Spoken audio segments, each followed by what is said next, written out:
com a nossa discussão de biologia, né? A gente viu na aula passada, né? A gente começou a discutir efeitos quânticos em biologia, né?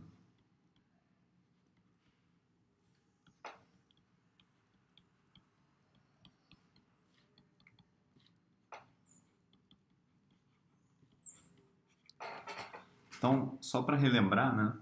Na aula passada a gente viu o processo de fotossíntese.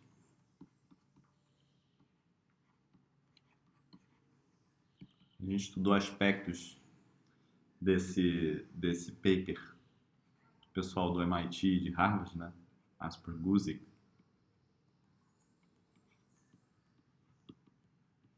E Seth Lloyd.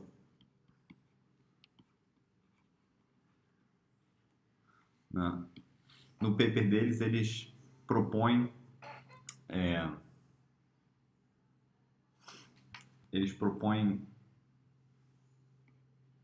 o que eles chamam de Environment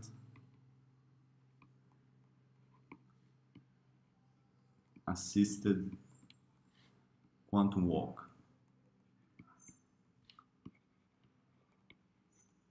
Que explica, né, supostamente,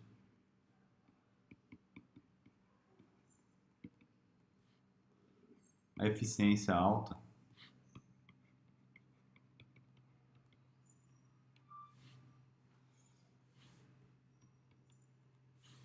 na coleta de luz pelas plantas, né? Mais precisamente por bactérias roxas. Explains high efficiency in light harvesting. Então, qual era a ideia? A ideia é que dentro da bactéria roxa, né, tem um aparato molecular que tem 8 sites que a gente vai chamar de chromophores. Por exemplo, uma molécula de clorofila, né, aqui dentro. E aí um fóton vem, incide sobre um desses chromophores e é convertido numa excitação coletiva, né, que é um exciton. E esse exciton ele viaja por esses chromophores e ele quer chegar até um aparato molecular que é o reaction center, onde a energia dele vai ser extraída e vai ser usada para outras coisas na planta, por exemplo, para gerar ATP e oxigênio. Então, muito simplificadamente, o mecanismo é esse, né? E a ideia é que a eficiência quântica, né,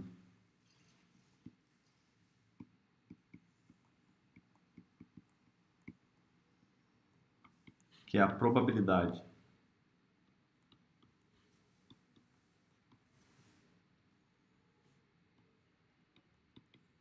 de um exciton chegar no reaction center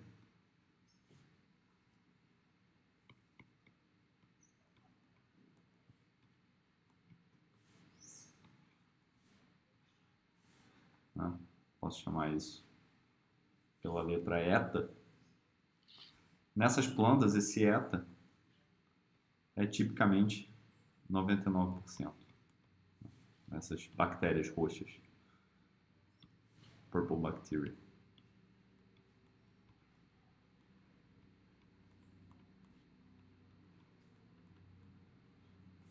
Okay? Então é muito alto. E aí os autores eles propõem um modelo onde você não tem um processo estocástico difusivo clássico, mas você tem um quantum walk. E esse quantum walk ele é environment assisted, significa dizer que tem um ambiente de fônons nessas moléculas, né? Quanta de vibração. E esses fônons eles auxiliam, né, nessa eficiência. Okay? Então é um processo essencialmente quântico, né? onde fenômenos quânticos de interferência têm um papel importante na extração de energia por essas plantas. Então, isso é uma possibilidade, né?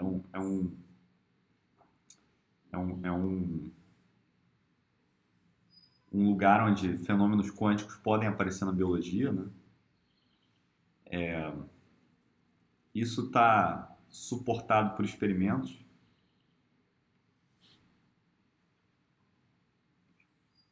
No grupo do Fleming, originalmente,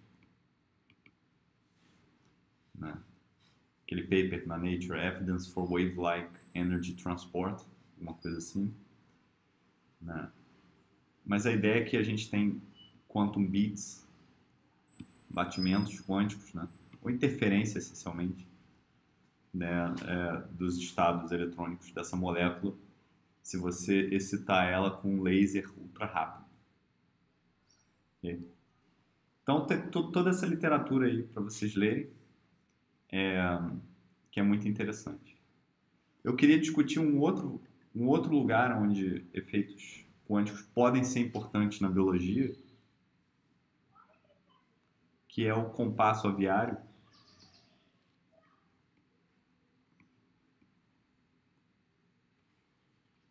Então, a ideia aqui é que a gente tem pássaros, né? E esses pássaros estão submersos num campo magnético.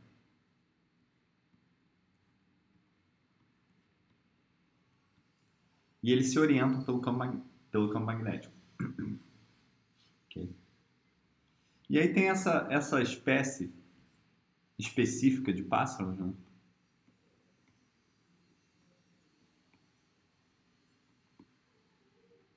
O robin europeu é o nome do pássaro, em que experimentos mostraram, né, que a orientação desse pássaro pelo campo magnético é auxiliada por ótica. Então está aqui o olho do pássaro.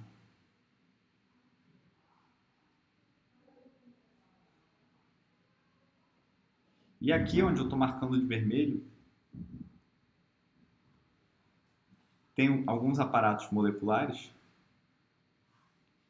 que, junto com a luz, né, quando incide um fóton e um campo magnético num certo ângulo, então está aqui o campo magnético da Terra, né, por exemplo, esse campo magnético ele faz um certo ângulo com esse espaço, eles usam esse fóton e a interação desse campo magnético para se orientar. Então tem moléculas aqui dentro, na retina desse pássaro, né?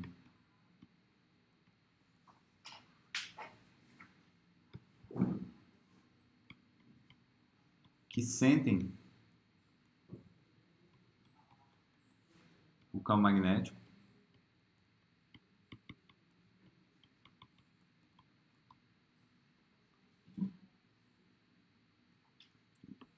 Eles sentem a magnitude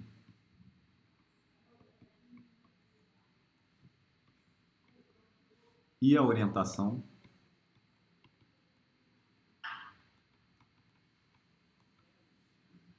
E aí as pessoas começaram a tentar entender, né, como é que funciona, qual é o mecanismo, qual é a microfísica por trás dessa orientação. Então deixa eu mostrar para vocês aqui alguns papers, né? Esse paper aqui foi um paper importante nessa área, né? Quantum Needle of the Avian Compass. Eles fazem experimentos, né? Vou ler para vocês. Billions of birds fly thousands of kilometers every year. Blá, blá, blá. The biophysical sensory mechanism is at the heart of this compass. Is thought to rely on magnetically sensitive light-dependent chemical reactions in cryptochrome proteins. Então tem essas proteínas cryptochromes, né?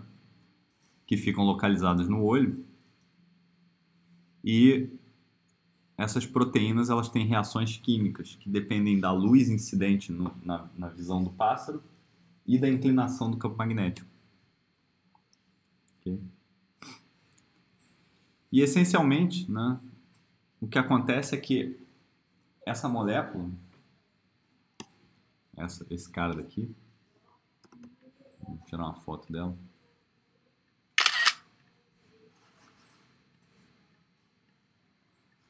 Né? Bate um fóton aqui e isso cria um chamado par radical, radical pair.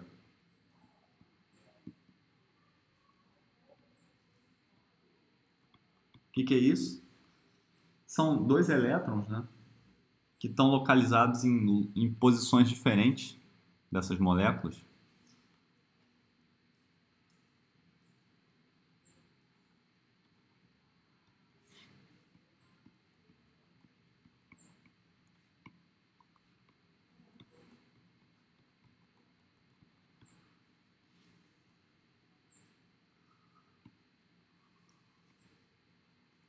Então, sei lá, esses elétrons eles estão localizados a uma distância de alguns angstroms, né? Isso aqui é da ordem de angstrom. Só que esses elétrons eles estão num estado quântico que pode ser de duas formas, né? O spin deles pode ser um singleto. A gente tem spins antiparalelos com a fase trocada.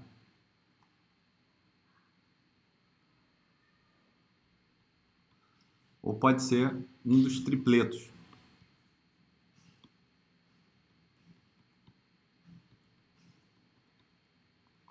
Onde aqui os dois spins estão apontando na mesma direção para cima.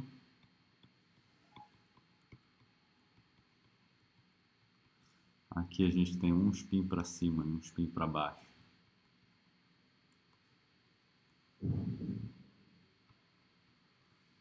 E aqui a gente tem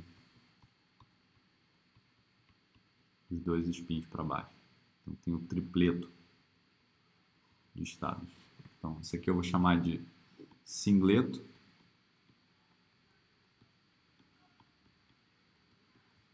Letra S. E aqui a gente tem um tripleto. Letra T. Ok?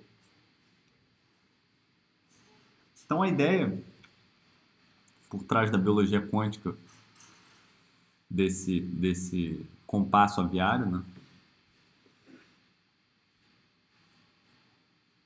está resumida nesse paper aqui. Esse é um review da Nature, Quantum Biology, na Nature Physics. Ele fala sobre plantas, aqui ele fala sobre os pássaros.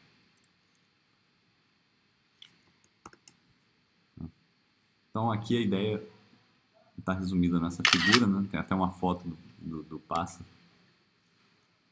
Se vocês olharem aqui, é bonitinho.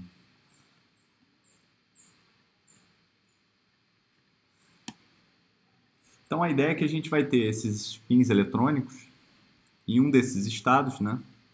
E se ele estiver num estado singleto, por aqui, por exemplo, né? Ele vai reagir, ele vai causar reações químicas, né, dentro da retina desse pássaro e vai ter um certo produto para o estado singleto e um certo produto para o estado tripleto. Só que próximo a esses spins tem um spin nuclear e tem o campo magnético da Terra. E esses caras, né,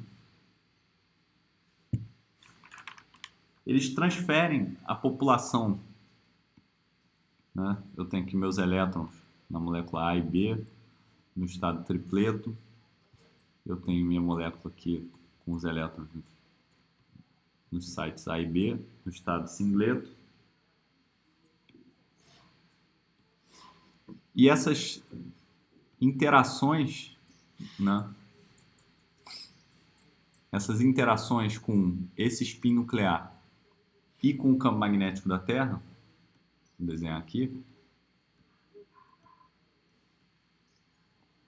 elas causam dinâmica coerente que faz você transicionar de estados tripletos para estados singletos. E aí, dependendo se você está num estado tripleto ou no estado singleto, você tem reações químicas a uma taxa K tripleto e uma taxa K singleto. E aqui eu tenho produtos que saem do estado tripleto e aqui eu tenho produtos que saem do estado singleto. E aí o que acontece é que, dependendo do resultado dessas reações químicas, né, isso vai gerar um sinal que o sistema nervoso do pássaro vai capturar e vai usar para orientar ele. Então esse é o sensor dele, né? O sensor de campo magnético, o sensor de módulo e de direção, né? Agora, o interessante é que aqui no meio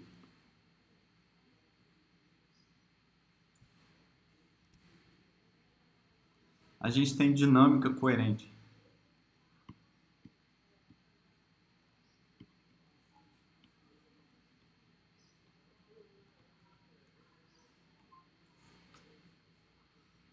Aonde a gente tem o campo magnético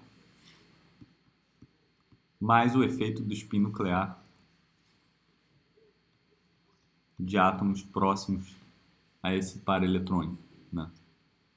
É um átomo de nitrogênio aqui que promove esse spin nuclear. Então você tem que modelar isso como uma equação mestra, né? Tipo uma equação de Lindblad, aonde você prevê essa dinâmica coerente aqui e com isso você gera esses produtos e dá uma orientação para o pássaro. Então tudo isso é teórico ainda, né? Tem experimentos onde você coloca o pássaro numa caixa, né?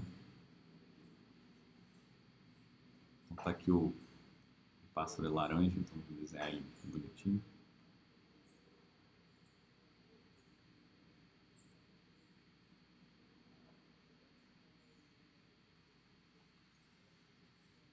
E aí você aplica campos magnéticos aqui nessa caixa.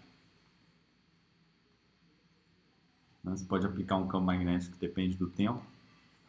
E aí você pode fazer experimentos e ver o pássaro ficando desorientado. Enfim, tem uma série de experimentos comportamentais que são difíceis de fazer, mas que as pessoas fizeram e que corroboram com essa teoria de que esse cryptochrome, né, essa molécula, ela é responsável pela orientação do pássaro e que essa dinâmica de spins é fundamental para isso funcionar.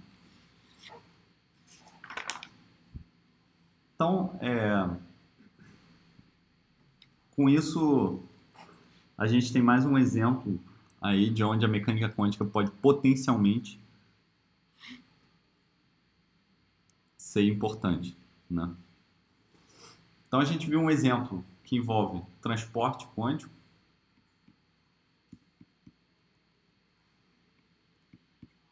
e aqui a gente tem um exemplo de metrologia quântica.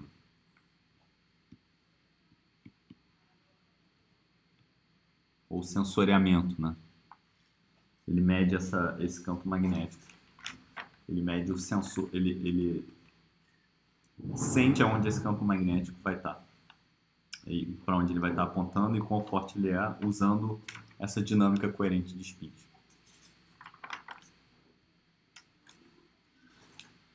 Por final, eu queria abordar, né, nesse tópico de efeitos quânticos em biologia, um outro assunto,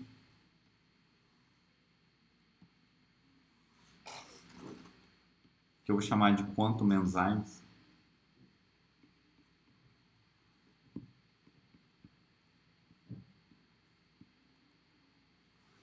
E essa discussão está baseada num paper do George Svetlichin.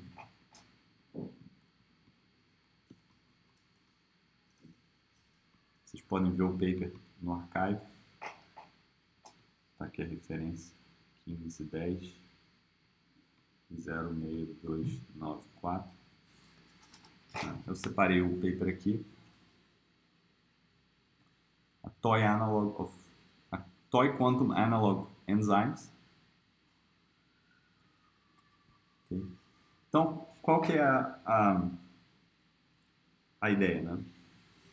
A gente viu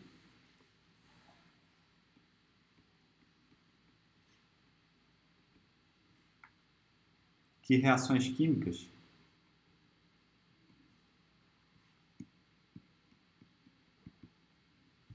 podem ocorrer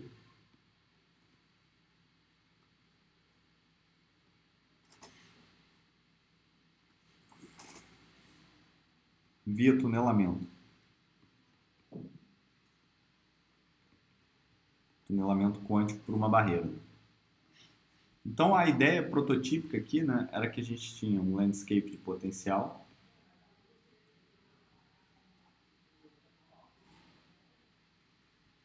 Aqui eu tenho uma coordenada de reação, né?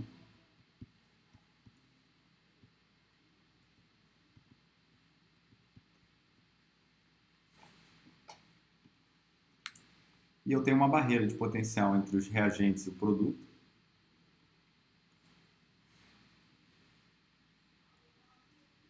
Se a minha molécula, né, a minha enzima, tiver uma conformação C1, eu tenho essa barreira aqui. Digamos, C1 é uma conformação assim, uma coisa assim, né, a minha molécula dobrada assim. Mas ela pode mudar para uma conformação C2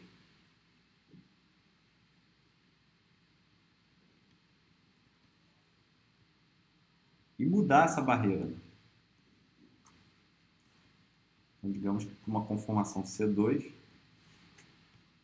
tem uma outra cara, sei lá, por exemplo, assim.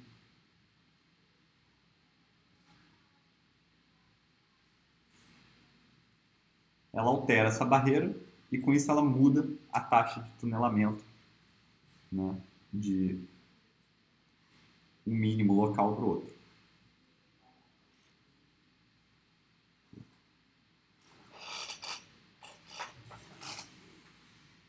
Então, a ideia aqui é que as enzimas elas podem catalisar essa reação química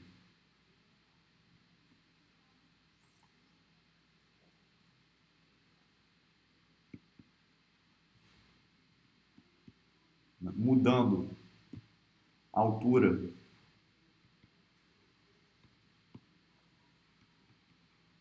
da barreira de potencial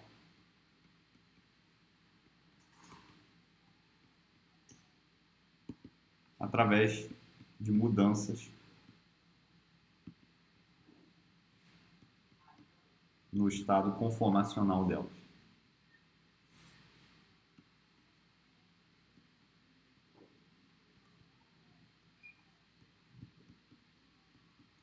Estado de conformação da molécula. Aí vem a pergunta do George.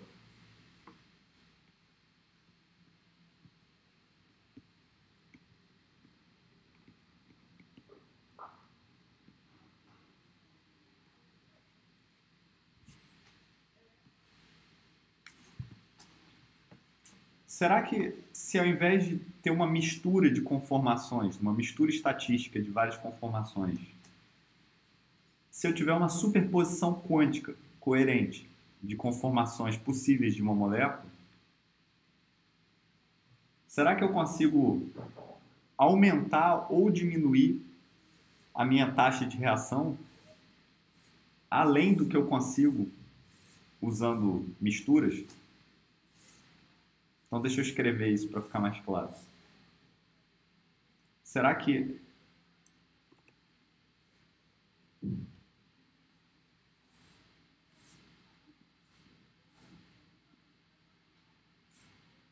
superposição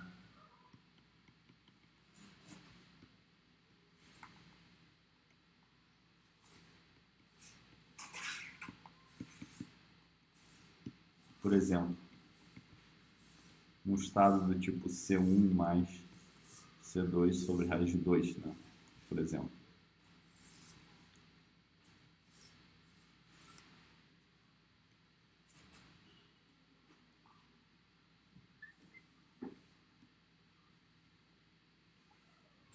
Será que esses estados de superposição podem aumentar ou suprimir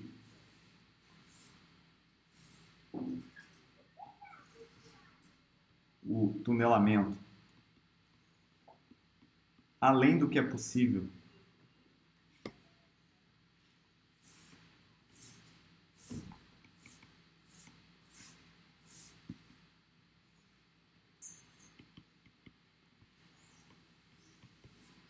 com misturas estatísticas,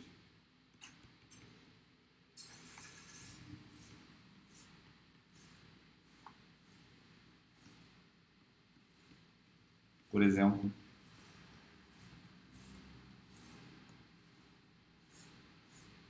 essa daqui. Então essa é a pergunta que o George tenta estudar nesse paper, né? E aí, para fazer isso, ele introduz um toy model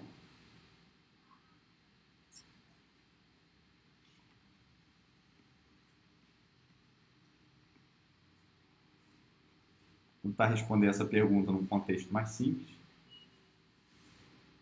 E o toy model é o seguinte.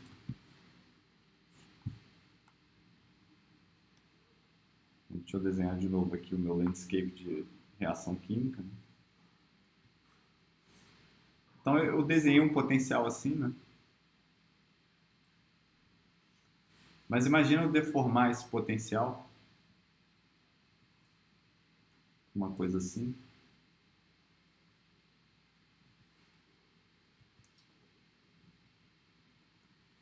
Imagina agora que eu vou deformar ele mais ainda. Ele vai vir aqui devagarzinho. E aí ele vai subir lá no alto e vai descer. Então a ideia é que lá para o Q, indo para menos infinito, eu tenho meu produto. E lá para o Q mais infinito, perdão, eu tenho meus reagentes, né? Lá para o Q menos infinito. E lá para o Q infinito, eu tenho meu produto.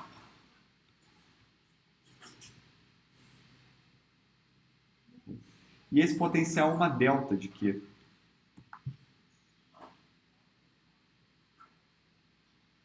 Ok?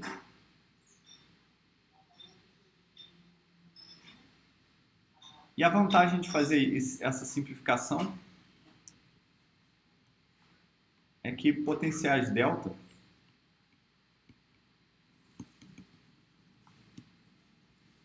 são simples. São fáceis de resolver. Né? Então, o potencial que o George considera V de Q é uma matriz V vezes delta de Q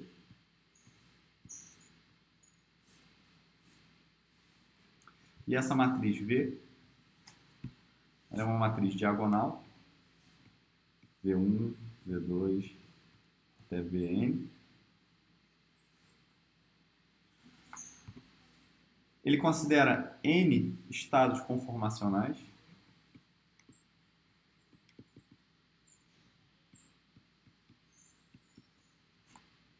e um estado total desse sistema, depende da reação, da coordenada de reação, é um elemento no espaço de funções quadrado integradas sobre os números reais, tensor C elevado a N, né? Estados conformacionais, e isso daqui é um vetor que é dado por psi Q1, T, psi Q2, T, até psi Qn, T.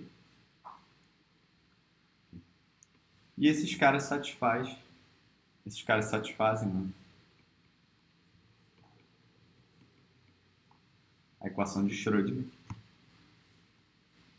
Então, I d psi dq, perdão, dt igual a menos 1 meio d2 dq2 psi mais o potencial delta perdão, um potencial, um termo que diz respeito às conformações da molécula, na energia conformacional da molécula, mais o potencial, delta de Q, V aplicado em si. Então, nesse modelinho aqui, esse é o Hamiltoniano livre, mais um Hamiltoniano de interação.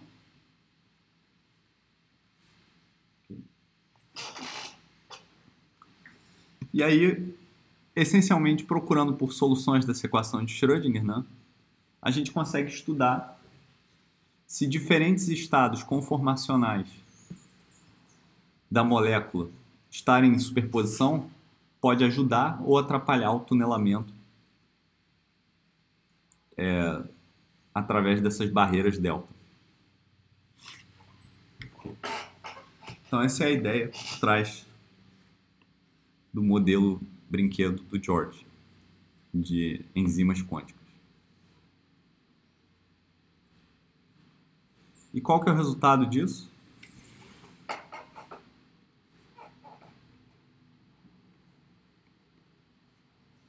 Então o George ele analisa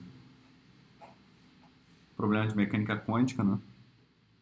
Ele considera duas barreiras delta. Sim.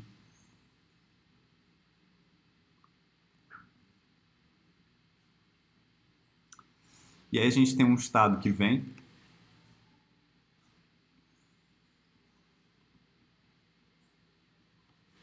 a gente tem uma amplitude de probabilidade desse estado ser transmitido para o infinito e a gente tem uma amplitude de probabilidade dele ser refletido. E o coeficiente de transmissão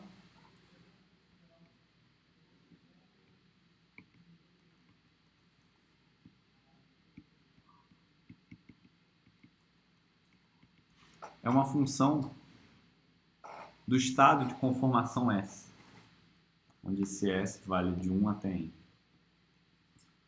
São os estados de conformação possíveis.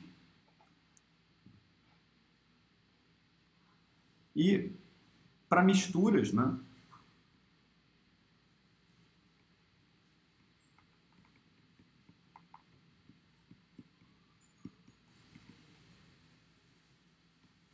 A transmissão vai ser menor do que o máximo desses TS, menor ou igual, né?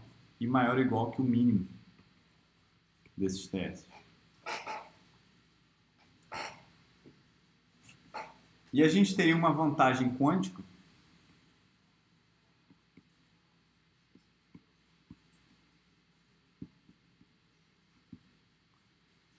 se para superposições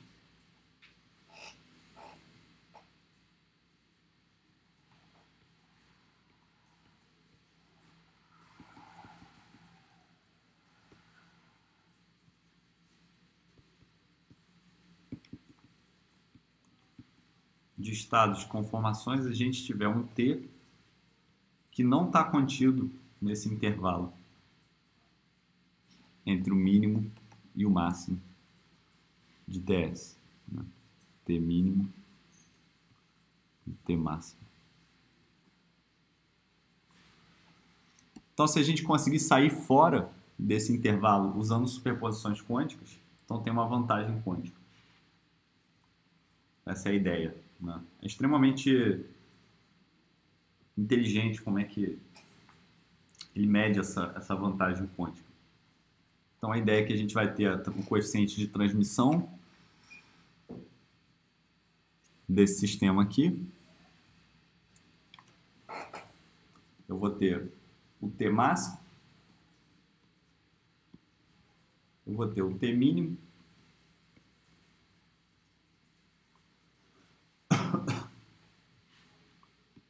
e aí a gente vai ter vantagem quântica se esse coeficiente de transmissão variar. Aqui eu estou variando algum parâmetro no estado de conformação, né? E aqui a gente vai ter vantagem quântica.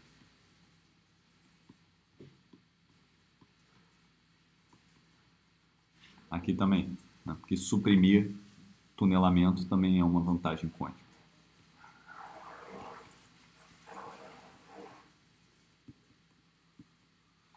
Então é uma ideia, né, extremamente inteligente, né, de como fazer um modelo brinquedo inspirado por biologia, né, e ele consegue mostrar que realmente superposições quânticas de estados de conformação levam a um tunelamento, né, maior do que você teria se você tivesse só misturas, né? Ele resolve aqui de um jeito extremamente elegante essas equações de movimento e faz um exemplo no caso bidimensional, no caso de dois estados de conformação possíveis, né?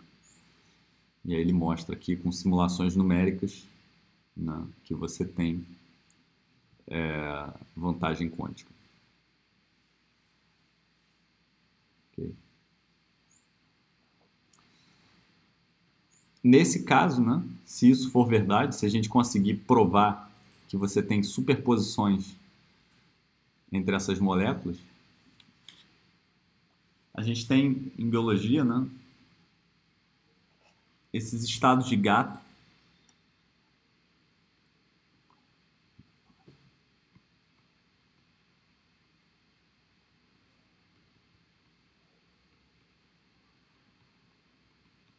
que é tipo um gato de Schrödinger, né? A molécula está numa superposição entre uma conformação e outra. E isso seria extremamente interessante, né, para provar a validade de moléculas de mecânica quântica para muitos átomos. Então tem todo o interesse aí de fazer isso também, fundamental, né, de tentar entender até onde a mecânica quântica se aplica. Então era isso que eu queria terminar de discutir com vocês, de biologia quântica. Na quinta-feira a gente discute mais e até lá, pessoal.